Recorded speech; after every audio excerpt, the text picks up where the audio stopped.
Alright, kids, are you ready for chapter 15? There's really not much of this book left. Chapter 15. Megamind knew where he belonged. In prison. And that's exactly where he went. He was a villain after all. And villains didn't belong on the streets. No. Villains belonged behind bars. Megamind went directly to the Metro City penitentiary and held out his wrists. The warden immediately cuffed him and led him inside. Meanwhile, Titan was busy destroying the city. People were running, scared for their lives. Cars and buildings were cut in half. Police sirens wailed through the streets. Nothing could stop Titan. He was determined to destroy everything in his path. And although Roxanne Ritchie was still disappointed that Megamind would have played a part as a hero, she still thought there was something she could do to stop Titan. She jumped into her van and drove around until... Now she spotted Titan. He was standing on a construction crane. "Help!" Roxanne called up to him, running out of the van. "Let me guess," Titan said, flying down to her side. "After seeing how awesome I am, you finally come to your senses? Well, it's too late. I'm over you. I come to stop you, Hal," Roxanne declared. "You?" Titan was amused. "Oh, wow, what are you going to do, report me to death?" "I was going to try reasoning with you, Hal," Roxanne told him. "You and we worked together a long time. I know you." "You don't know me," Titan scoffed. "You never took the time to know me. This is the first time we hung out socially, and it's when I'm about to destroy the city." "I want to talk to the real Hal," Roxanne said. "I want to talk to the guy who loves being a cameraman and eating dip and being a nerd and being not as scary as the Titan Hal." "Too late!" Titan shouted.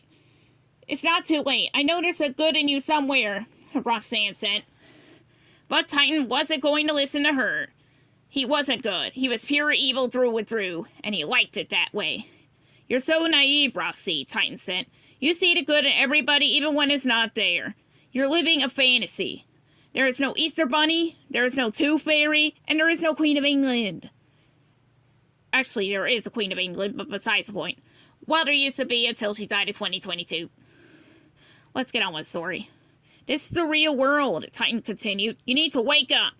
And with that, he lifted the news van over his head, shook out a camera, and tossed the van over his shoulder.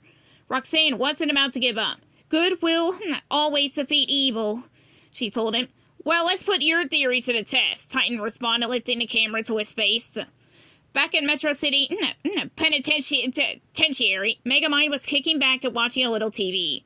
As he flipped through the channels, Titan's face filled the screen. Megamind put down the remote and stared at the television. "Megamind!" Titan shouted. "You and I have some unfinished business. I'll be waiting at Metro City Tower." And as an added warning, Titan pointed the camera at his hostage, Roxanne Ritchie. She was tied up, a look of sheer exhaustion on her face. "Roxanne!" Megamind shouted. "Come on, Roxy, call for your hero to come rescue you," Titan threatened. But Roxy wouldn't call out. She knew that Megamind had left, and she doubted that he was even listening. Like Metro Man, Megamind was done playing the game. Titan tried again to get Roxanne to call out for Megamind, and again she refused. "There are no heroes anymore. Not real ones. No real ones anyway," Roxanne said. Seeing the hopelessness in Roxanne's face, Megamind's heart sank. "You have 1 hour," Titan addressed Megamind. "Don't keep me waiting." And with that, Titan cut off the transmission. "Roxanne," Megamind said out loud. He had to get out of prison. He had to rescue Roxanne. Megamind rushed to his cell door and pressed his face against the window. "Warden! Listen to me! You have to let me go! Titan has to be stopped!" The warden appeared in the window. "Sorry, Megamind, you still have 88 life sentences to go. Plenty of time to reflect on what you've done." Megamind was desperate. So desperate, in fact, that he apologized. But the warden didn't buy Megamind's apology. "I don't blame you," Megamind told him. "I've terrorized the city countless times. I created a hero who turned out to be a villain. I lied to Roxanne, my best friend Minion. I treated her like dirt. But please, don't make the city, don't make Roxanne pay for my wrongdoings." Suddenly the cell door opened. "Apology accepted," the warden said. Megamind was shocked. Could it be that he was actually being set free? Then the warden looked down at his watch, pressed a button, and turned into Minion. The warden was really Minion the entire time. Minion was just waiting for a personal apology. Satisfied, Minion beckoned Megamind to go.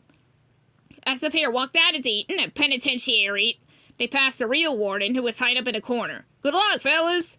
The warden called out from under his gag. Apparently, the real warden was on Megamind's side, too. Back at Metro City Tower, Titan was looking around for any sign of Megamind. "Well, looks like your boyfriend ain't coming," he told Roxanne. "That's too bad. Now it's time for the wrap-up," he said, turning the television camera toward himself. "Hey, Metro losers," Titan said into the camera. "This is Metro City Tower. They say it's supposed to be a symbol of our city's strength. But for me, it's a reminder of the day this woman ferociously ripped out my heart," he said, referring to Roxanne. Then, throwing the camera over his shoulder and glaring evilly at Roxanne, he said, "Out of sight, out of mind." And with that, he flew to the bottom of Metro City Tower and began cutting into the building's base. Glass shattered as it fell to the ground. The tower leaned to one side, almost knocking Roxanne from the top. "Hal, you don't have to do this," Roxanne called, mostly down to him. "My entire life, I fail at everything," Titan said. "It turns out being bad is the only thing I've ever been good at." Suddenly, loud music began playing around them. Dark clouds rolled in, lasers blasted. "You dare challenge me?" Megamind's voice sounded. "The sound isn't big enough for two supervillains," Titan said. "You're a villain, all right," Megamind agreed. "Just not a super one." "Yeah, what's the difference?" Titan wanted to know. "Presentation!" Megamind stated, and with that, a huge swarm of brain bots flew out of the dark cloud and formed the shape of Megamind's head. The giant head opened its mouth and swallowed Titan. Suddenly, the tower began to fall with Roxanne still on top of it. But at the last moment, Megamind swooped in on a hover jet and untied her. "I assume you have a plan?" Roxanne asked Megamind. "Well, that was the plan," Megamind told her. "Now I'm just kind of winging it." Titan focused his gaze on the brain bots and shot a deadly laser out of his eyes. Boom! All the brain bots were destroyed. With the brain bots out of the way, the Titan could now focus on getting Megamind and Roxanne. He picked up the tower and hurled it in their direction. Seeing a huge building flying toward him, Megamind punched the gas on his hover jet. But it was no use. He knew he couldn't outrun the tower. Desperate, he tossed Roxanne to safety on a nearby building awning. Moments later, the building hit his hover jet, sending it flying through the air. Roxanne looked up from her safe spot, only to see Megamind lying motionless by the fountain in the town square. "No!" Roxanne called out in despair. "Well, that was easy," Titan said, landing in the town square. "Looks like there's only one loose end now." And with that, the hero turned villain and kicked a crashed bus towards Roxanne. Roxanne cowered in fear as the bus hurtled in her direction. But before the bus made impact, it split in half. Someone had saved her life. But who? Metro Man. "Please, let's have a little respect for public transportation," Metro Man told Titan. Roxanne couldn't believe her eyes. "You came back!" "You were right, Roxanne. I never should have left," Metro Man told her. "Well, I thought you were dead," a nervous Titan said. "My death was greatly exaggerated," Metro Man explained. "So, you're the punk I've heard about," he continued, flexing his muscles and taking a step toward Titan. Titan gulped and then took off like a shot. But Metro Man was right on his heels. As Metro Man took off in pursuit of Titan, Roxanne ran over to Megamind. She was desperate to find out how badly he was hurt. "I'm sorry. I did the best I could," Megamind mumbled. "I'm so proud of you," Roxanne said. Just then, Roxanne heard an electrical popping sound and Megamind was transformed into Minion. "Minion?" A confused Roxanne asked. "Surprise! Let's see, I'm the real hero," Minion said weakly. "All that was left of him was his fish head and its cracked and empty fishbowl." If this was Minion, then where in the world was Megamind? Roxanne scanned the sky. Let's see for a glimpse of him. But all she could see was Metro Man chasing Titan. Wait a minute, that wasn't Metro Man up there. It was Megamind in the skies. Desperate to escape, Titan threw pieces of buildings in Metro Man's path, but the hero easily avoided them. Then Titan picked up a car and hurled it behind him. As he looked up, he saw Metro Man strolling toward him. "Going somewhere?" Metro Man asked. "Besides jail?" Titan turned a corner and crashed right into Metro Man.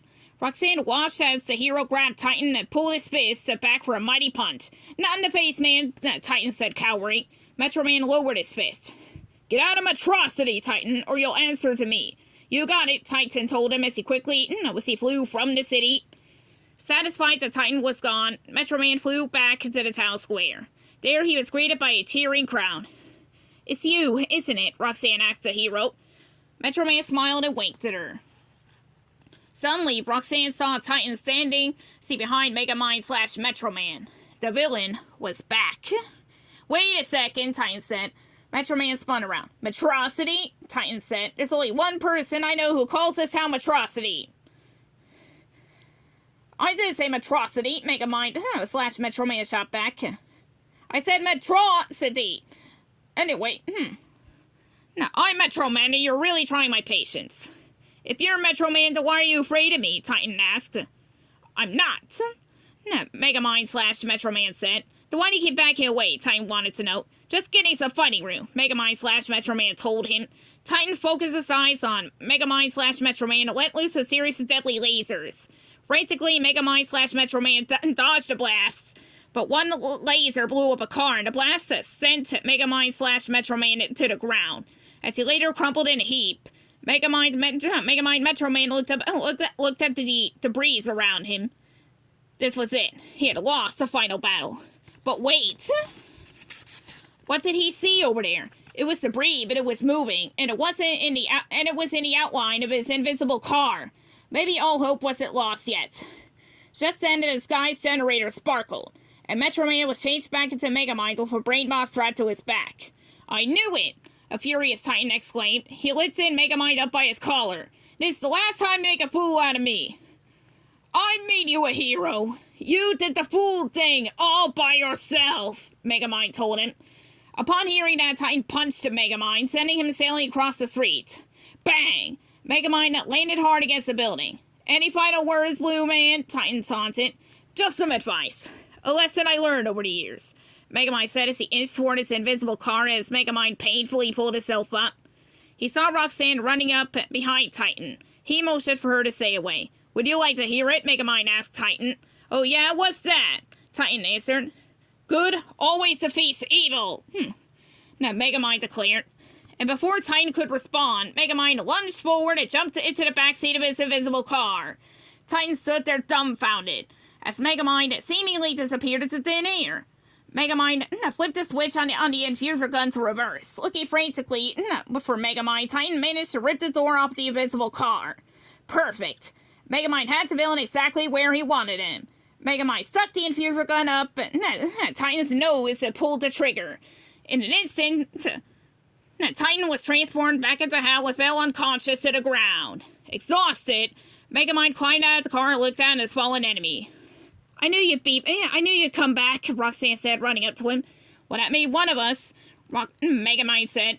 Roxanne looked back over her shoulder. He's been asking for you, she said, nodding at Minion. Megamind raced over to his friend and knelt down. Who is it? Megamind asked weakly. I can't see. It's cold and warm and dark and light. It's me, Minion. I'm right here, Megamind told him. To be continued with our epilogue.